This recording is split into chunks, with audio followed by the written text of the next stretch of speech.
Hey guys, Sean here. Welcome to the F1 Word and to this week's news roundup. Kicking us off, and Fernando Alonso has denied the rumours claiming that he has held talks with Ferrari over a possible return to F1 in 2021. Alonso, who of course drove for Ferrari between 2010 and 2014, leaving the team at the end of that 2014 season, said that he will look at teams that could have a seat available for him or that might be interested in signing him, adding, "I have to put everything on the table." He did, though, remain coy over a possible return, but more on that a little bit later. Speaking specifically about the Ferrari rumour, though, the rumour that just will not go away, Fernando stated, "I have not talked to them. I think the journey with Ferrari was nice, but I don't think it's time to talk about a return. I also believe their bet on the future with Leclerc is quite clear. For 2021, we need to see who will be competitive, and maybe Ferrari will not be among the favourites. We will see."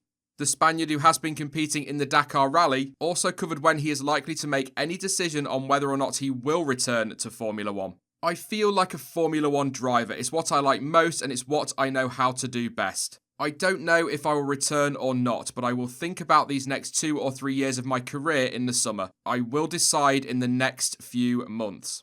So there we have it then. Fernando Alonso is once again linked with a return to F1. As I said earlier though, these rumours will just not go away. Look, I like Fernando and there is no denying that he's an incredible talent and he would absolutely benefit any team. Well, more or less any team if he's happy anyway. I'm just not totally convinced this is going to happen. He could well just be dropping these quotes around to kind of test the waters and see if anybody is interested, but also to drive up his price should another series come knocking. As Fernando said though, we will see. So let me know in the comment section if you'd like to see Alonso return to F1 next year.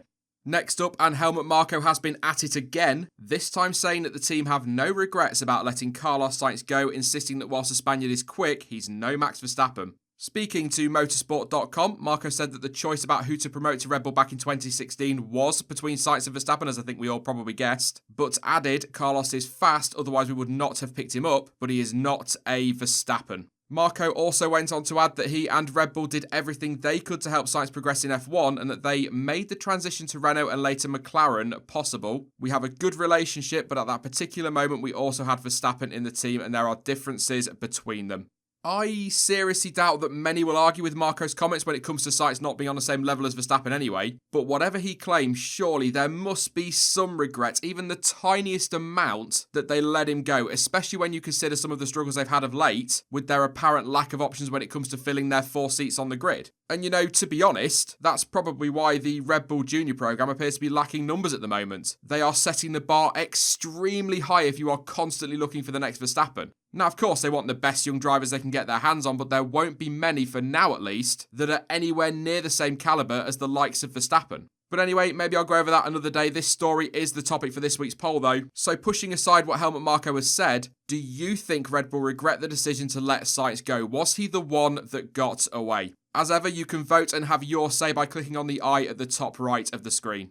Sticking with Red Bull, actually, and Christian Horner has said that he believes F1 could be set for a classic season in 2020 unless one of the top 3 teams can spring a surprise. Now, as I'm sure you all know very well, Mercedes have dominated the turbo hybrid era, winning every drivers' and constructors' title since 2014, and despite that pre-season promise from Ferrari and Red Bull last year, they comfortably wrapped up both titles with time to spare. However, with the 2020 regulation staying very much static and the gap between the top 3 teams closing towards the end of the 2019 season, Horner is convinced that we should see a title fight between multiple teams this year. He was also speaking to motorsport.com and said, "We've got continuity across all aspects of next year with drivers, with regulations, with engine supply, engine regulation. So unless somebody pulls a rabbit out of a hat, then I think we are set for a really exciting year next year between Mercedes, Ferrari and ourselves."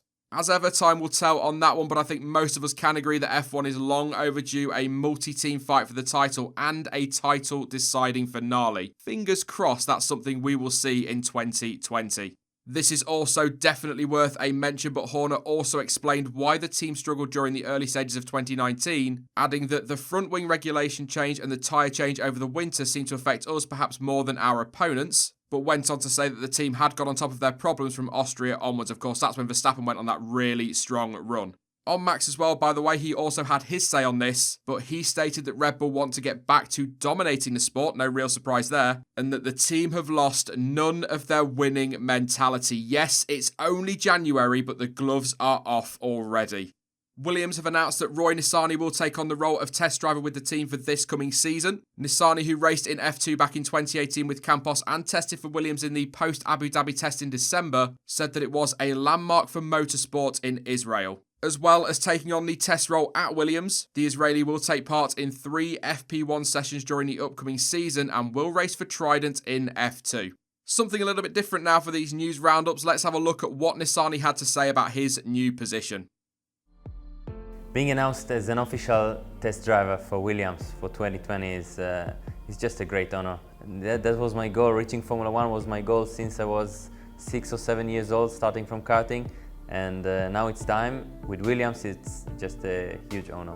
I'm looking forward to extract every little essence of learning, of development and of driving from the engineering work, from the free practice sessions, from the simulator and from any activity I'm going to do with the team.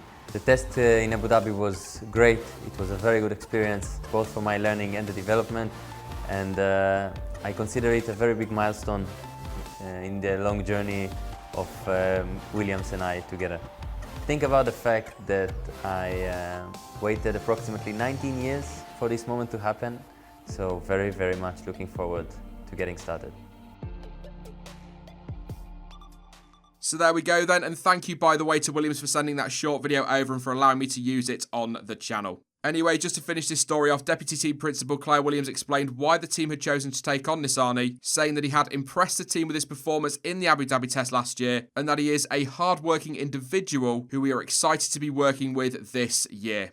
So Nissany is the latest driver to join Williams in a 2020 lineup that already includes the likes of George Russell, Nicholas Latifi, Jamie Chadwick and Dan Ticktum. And finally, Renault have become the latest team to announce a date for the launch of their 2020 car. Oh, it's all getting very exciting. The French manufacturer will unveil their new challenger on Wednesday, February 12th, with Ferrari launching first at time of recording anyway on February 11th. McLaren also revealed their launch date this week in a very different way to the others when Lando Norris went live via YouTube and accidentally let the date slip. It was later confirmed, by the way, by McLaren that it was a staged reveal, but it was a bit of fun and got people talking. Exactly what you need from a PR stunt. The MCL 35 will launch on Thursday, February 13th, with Toro, Alfa, Rosso, Tauri launching on the 14th. We are, again at time of recording, still waiting for news as to when other teams will be launching their 2020 cars, but the week commencing February 10th is certainly shaping up to be a busy one, so make a note in your diaries. It is also worth a very quick mention that the 2020 Ferrari, Williams and Haas have all passed their FIA crash test ahead of the new season, as have Racing Point, and to be honest, there may well be others, but they are the ones that I've seen at time of recording. Oh, I don't know, car launches, crash testing and pre-season testing. The season is getting closer, everyone. Bring it on. That is it, though, for this week's news roundup, but you can pop your thoughts on any of the stories featured down in the comment section. And don't forget, you can also follow me over on social media with all of the links you need for that in the description down below. But as ever, thank you for watching, and I will catch you all in the next one. Bye-bye.